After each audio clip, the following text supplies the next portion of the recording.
ধুনীয়া নাৰিকল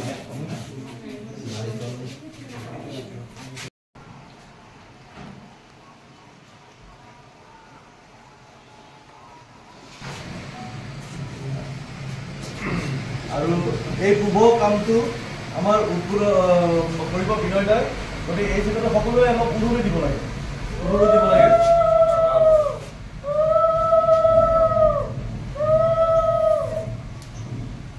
ধন্যবাদ বিনয় দা ভাল হল থিয়েটার ভাল হল ব্রহ্মপুত্র থিয়েটার বহুত ভাল হল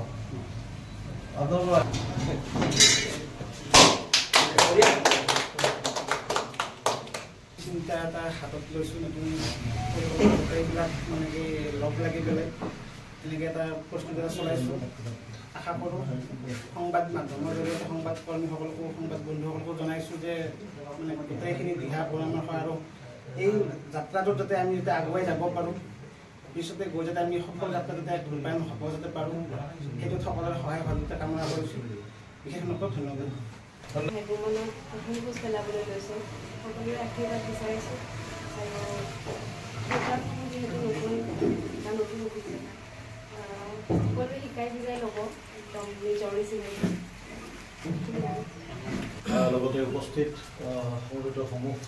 মোৰ ভাতৃ মোৰ ককাইদেউ বিনয় দা লগতে আমাৰ অভিভাৱক যিখিনি আহিছে সকলোকে মই শ্ৰদ্ধা জনাইছোঁ আৰু এই এটা সুন্দৰ মুহূৰ্তত উপস্থিত থাকিব ভাল লাগিল মই যিহেতু এইখন ক্ষেত্ৰত জড়িত হ'ম বুলি এটা মানস কৰিছোঁ মনে প্ৰাণে ভাবিছোঁ সাংবাদিক শ্ৰদ্ধা জনাইছোঁ এই সময়ত এখন নতুন থিয়েটাৰৰ অঞ্জনদাই যেনেকৈ ক'লে এটা মানে জ্বলা জুইটো চাপ দিয়াৰ নিচিনা আমি সাহস কৰিছোঁ গতিকে এই সাহসখিনি আপোনালোকৰ পৰা যিখিনি উপদেশ সেইখিনি দিয়ক অসম ৰাইজে আমাক আঁকোৱালি লওক থিয়েটাৰ ব্ৰহ্মপুত্ৰ ভ্ৰাম্যমান থিয়েটাৰৰ নৱসংযোজন এইটো যাতে স্থায়ী হয় থিয়েটাৰ ব্ৰহ্মপুত্ৰ যাতে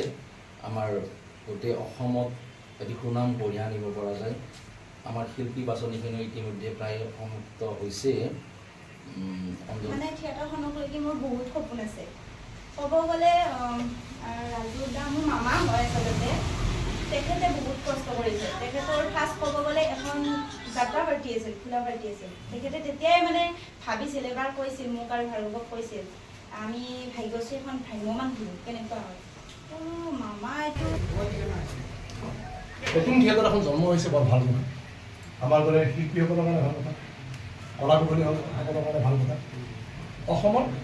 সাংস্কৃতিক জগতখনৰ কাৰণে এটা ভাল হ'ব এই থিয়েটাৰখন ভাল কৰি নিয়া প্ৰথমতে সজ চিন্তা থাকিব লাগিব সজ সততা থাকিব লাগিব প্ৰয়োজন